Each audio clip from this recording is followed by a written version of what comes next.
Bismillahirrahmanirrahim. Assalamualaikum warahmatullahi wabarakatuh.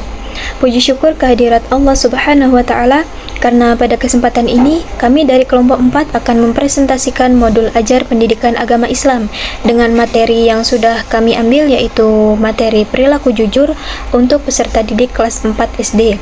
Modul ini disusun untuk membantu peserta didik memahami pentingnya perilaku jujur serta membiasakannya dalam kehidupan sehari-hari, baik itu di rumah, di sekolah, maupun di masyarakat.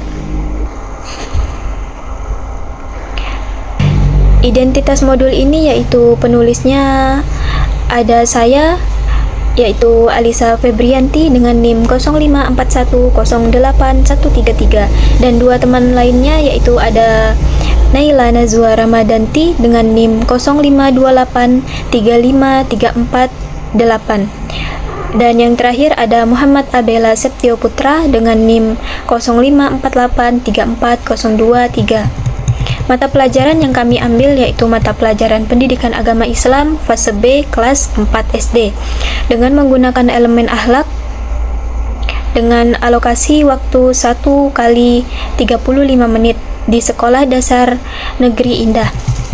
Capaian pembelajaran peserta didik diharapkan mampu meneladani akhlak Rasulullah SAW dan dapat memahami arti dan pentingnya perilaku jujur, membiasakan perilaku jujur dalam kehidupan sehari-hari, menunjukkan sikap jujur di rumah, di sekolah, dan di masyarakat. Tujuan pembelajaran ini sendiri yaitu peserta didik diharapkan mampu menjelaskan arti jujur secara umum, menyebutkan contoh perilaku jujur dalam kehidupan sehari-hari, menunjukkan dan menerapkan perilaku jujur, dan yang terakhir, mengetahui manfaat perilaku jujur bagi diri sendiri dan orang lain. Deskripsi modul ajar ini yaitu modul ajar ini dirancang menggunakan pendekatan KBC Deep Learning yang menekankan kepada proses mengetahui, meyakini, dan membiasakan karakter jujur. Kegiatan pembelajaran dibuat semenarik mungkin melalui diskusi, bermain peran, refleksi, serta LKPD. Dengan demikian, peserta didik tidak hanya memahami konsep jujur, tetapi juga mampu menerapkannya dalam kehidupan sehari-hari. Lalu materi pembelajaran. Materi utama dalam modul ini meliputi pengertian jujur. Pengertian jujur itu sendiri adalah berkata dan bertindak sesuai kenyataan. Dan perilaku jujur ini juga sudah diterapkan oleh Nabi Muhammad SAW, yaitu Nabi Muhammad SAW dikenal dengan gelar Al-Amin karena selalu berkata benar dan dapat dipercaya.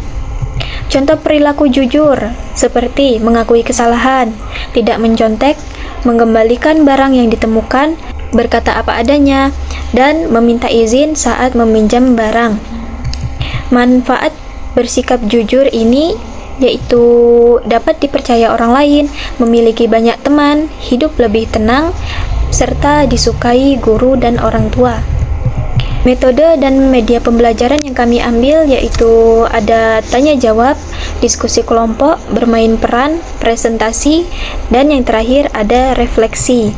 Media dan sumbernya yaitu dari video pembelajaran, LKPD, gambar perilaku jujur, LCD proyektor, buku, Al-Quran Hadis, dan buku PAI kelas 4. Pada pertemuan pertama, yaitu memahami makna dan pentingnya perilaku jujur. Pada kegiatan awal, guru akan membuka kelas dan mengajak peserta didik memahami konsep jujur.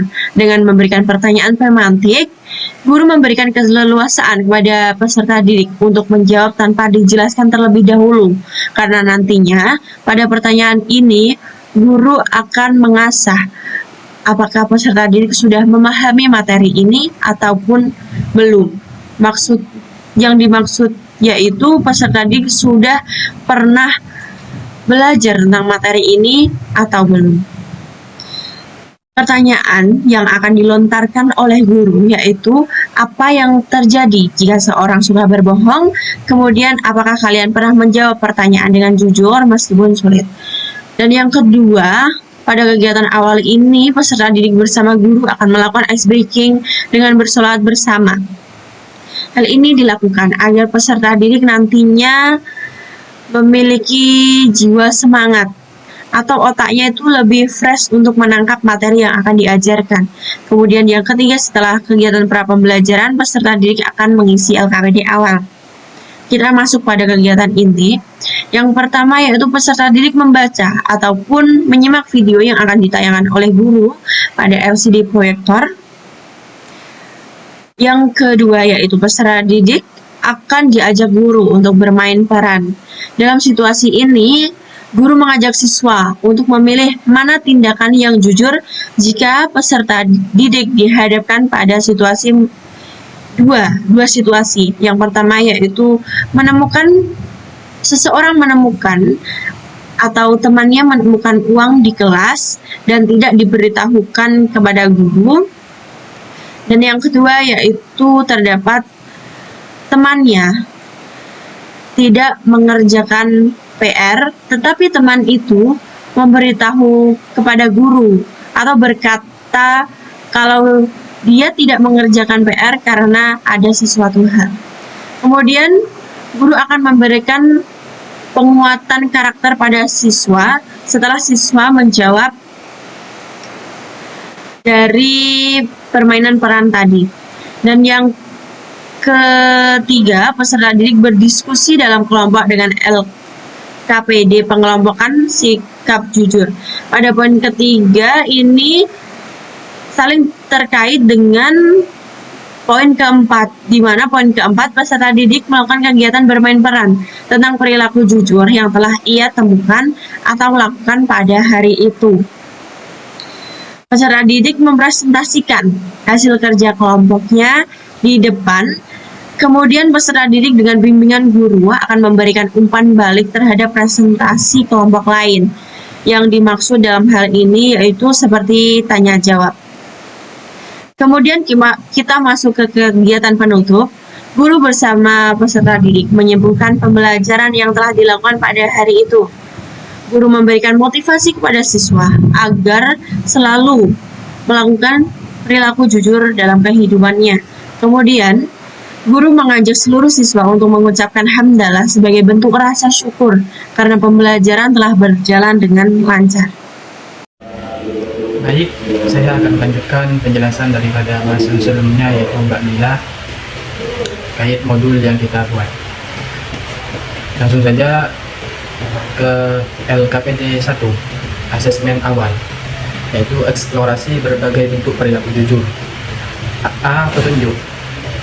1. Materi singkat, yaitu teladan Nabi Muhammad SAW. Nabi Muhammad dikenal jujur sejak kecil sebagai pedagang dan pemimpin, sehingga mendapatkan alamin. Beliau juga selalu menunjukkan umatnya untuk selalu berkata jujur kepada Allah, diri sendiri, orang tua, guru, dan sesama. Kejujuran Nabi mendorong kebaikan dan kepercayaan dari semua orang. Kesimpulannya, jujur adalah perkataan dan tindakan yang sesuai dengan kenyataan. Anak yang jujur akan mudah dipercaya oleh teman, guru, dan orang tua. Berikut adalah beberapa contoh perilaku jujur di kehidupan sehari-hari. Dilihat di layar, ada beberapa contoh perilaku jujur dalam kehidupan sehari-hari. Manfaat bersikap jujur, yaitu antara lain, 1. Anak yang jujur dapat dipercaya orang lain. Jadi, ketika anak tersebut jujur, maka orang lain akan mempercayai anak tersebut karena perilakunya yang jujur. Yang kedua, punya banyak teman dan beruntung dalam kehidupannya. Yang ketiga, mereka mengakui kesalahan dengan bertanggung jawab sehingga hidupnya berkah. Itu semua manfaat daripada bersikap jujur. LKPD 1, kegiatan inti. Tujuan pembelajaran. Setelah mengerjakan LKPD ini, peserta didik diharapkan mampu 1. Menjelaskan arti perilaku jujur, 2. Menyebutkan berbagai contoh perilaku jujur, 3. Membiasakan sikap jujur dalam kehidupan sehari-hari. Jadi, fokus pertama atau poin pertama yang harus dititikkan kepada peserta didik, yaitu yang pertama, peserta didik bisa menjelaskan apa itu arti perilaku jujur, kemudian menyebutkan contoh-contoh perilaku jujur, yang ketiga, membiasakan sikap jujur dalam kehidupan sehari-hari, baik di rumah, sekolah, ataupun di luar. Aktivitas 1, membaca cerita. Saat pelajaran berlangsung, Rani menemukan sebuah pensil di lantai kelas. Pensil itu bagus sekali. Rani ingin memilikinya, tetapi ia ingat bahwa mengambil barang milik orang lain itu tidak baik. Akhirnya, Rani menyerahkan pensil tersebut kepada guru. Ternyata pensil tersebut milik Siti yang sedang mencarinya dari tadi. Lalu guru memuji sikap Rani karena telah berkata jujur. Setelah mengamati perilaku tersebut, jawablah pertanyaan di bawah ini dengan benar. Yang pertama, apa yang ditemukan oleh Rani? Yang kedua, apa yang dilakukan Rani setelah menemukan bensin tersebut? Yang ketiga, mengapa sikap Rani termasuk ke dalam perilaku jujur? Dan yang keempat, apa yang kamu lakukan jika menemukan barang milik Rani? Nah, itu semua harus dijawab oleh peserta didik atau siswa. Kegiatan kedua, pilih benar atau salah. Dalam artian memberi centang pada kolom yang sesuai. Kalau itu benar, maka centang yang benar. Kalau itu salah, maka centang yang salah. Contohnya, mengakui kesalahan adalah sikap jujur. Benar atau salah? Benar. Maka benar yang dicentang, dan seterusnya. Kegiatan tiga, isilah titik-titik di bawah ini dengan benar. Contoh yang pertama, jujur berarti berkata sesuai dengan titik-titik, isilah dengan jawaban-jawaban yang benar, dan seterusnya sampai. Asesmen formatif, yaitu yang pertama, berkata sesuai kenyataan. Maka ketika berkata sesuai kenyataan, yaitu selalu berkata jujur tanpa diingatkan.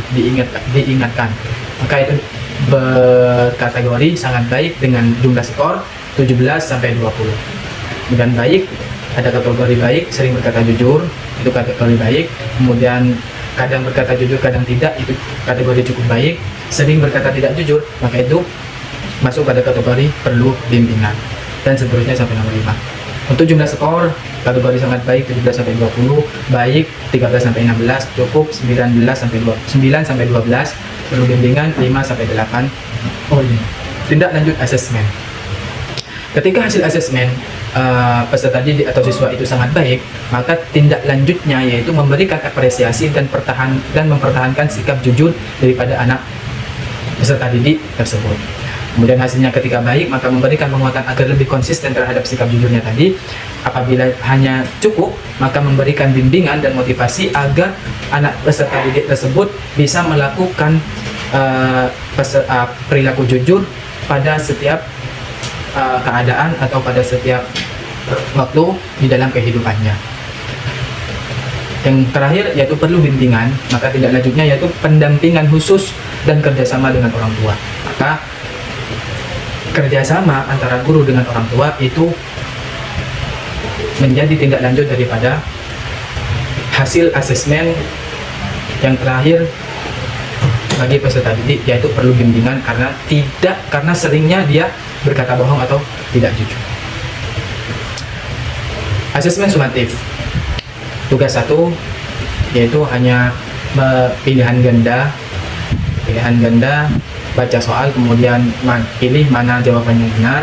Ini semua tugas daripada seorang anak didik untuk menjawab jawaban yang benar pada tugas tersebut.